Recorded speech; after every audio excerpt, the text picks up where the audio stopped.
Madam Vice President, Excellencies, I am pleased to present the report of the Independent International Fact-Finding Mission for the Sudan with my two colleagues, Mona Rishwami and Joy Ngozi Ezielo. In discharging our mandate, we visited Chad, Kenya, and Uganda, to which we are grateful.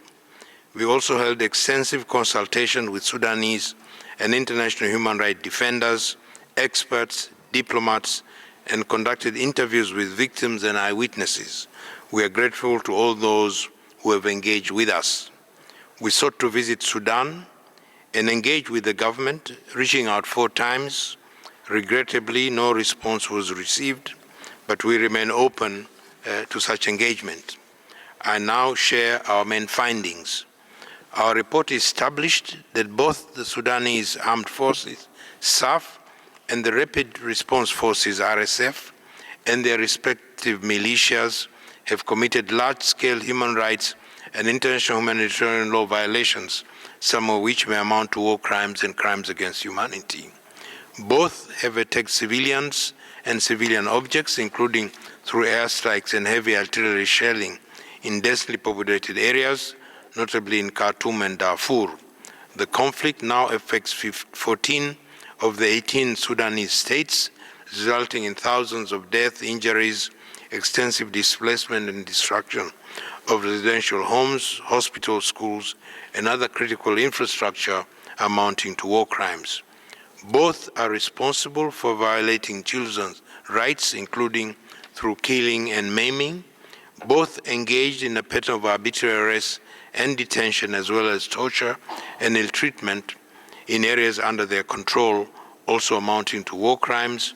Both have imposed broad internet shutdown and curtailing freedom of information and expression, including through attacks on the media, journalists, and human rights defenders, and both obstructed access to humanitarian aid for civilians in need. The RFF and allied militias have also engaged in other war crimes and crimes against humanity. These include widespread sexual and gender-based violence, rape, sexual slavery, abduction and recruitment and use of children in hostilities.